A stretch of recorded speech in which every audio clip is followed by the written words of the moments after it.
Monday. PhotoMe International Q2 results. This company is famous for its well-positioned photo booths along with a comparatively new venture into laundry machines.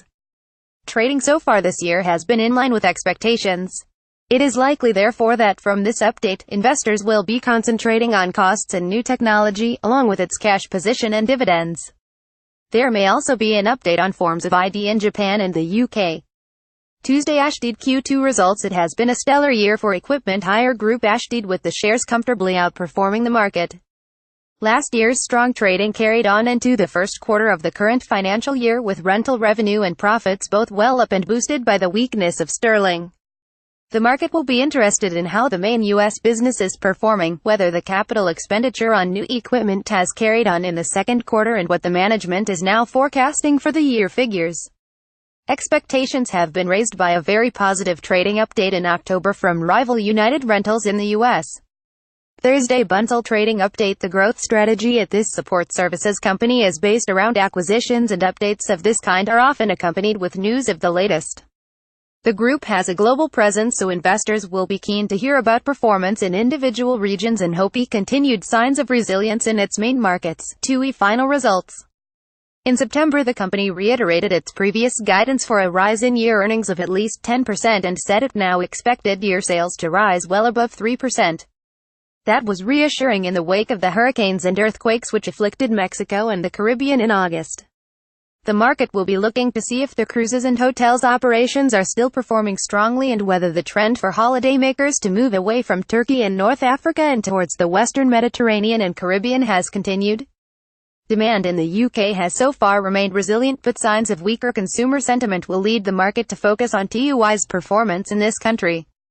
Economic diary announcements for the WC. The 11th of December 2017, the 12th of December, UK consumer price inflation. In November, Office for National Statistics. The UK inflation rate, looking at consumer prices, was unmoved in October, at 3.0%, against expectations of a modest rise.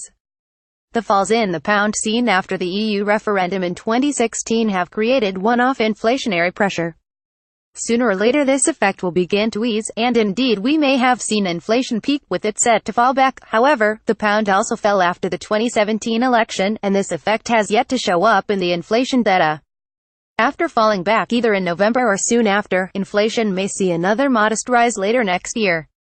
13 and the 14th of December, FOMC two-day meeting, December 1-2-1-3, Fed Monetary Policy Committee meeting and minutes. The 14th of December, Bank of England and Governing Council of the ECB Monetary Policy meeting in Frankfurt. The 14th of December, European Central Bank. Of the three central banks covering the US, UK and Euro area, the Fed is the most likely to announce an increase in interest rates. After increasing them the last time it met, the Bank of England is unlikely to announce any change, although the minutes may hint at the likelihood of an increase in rates early next year. However, the press conference accompanying the meeting of the ECB may be especially interesting.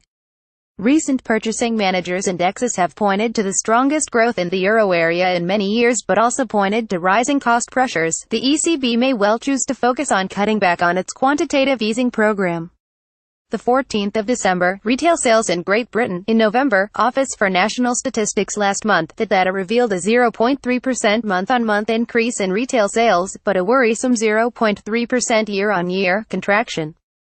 Not that falling retail sales are surprising in an environment of falling real wages. But did Black Friday help boost sales? The latest data on retail sales from the BRC revealed a 0.6% year-on-year rise in sales, suggesting that Black Friday only had a modest effect. Further announcements include the 12th of December UK House Price Index, November, Office for National Statistics UK Producer Price Index, November, Office for National Statistics. The 13th of December UK Labor Market, Office for National Statistics US Consumer Price Index, November, US. Bureau of Labor Statistics Residential Market Survey, Royal Institution of Chartered Surveyors. Past performance is not a reliable guide to future returns, and tax rules can change over time. Please remember, no news or research item is a recommendation or advice to buy. Every investor is not responsible for accuracy and may not share the author's views. If you are unsure of the suitability of any investment for your circumstances, please contact an advisor. All investments can fall as well as rise in value, so you could get back less than you invest.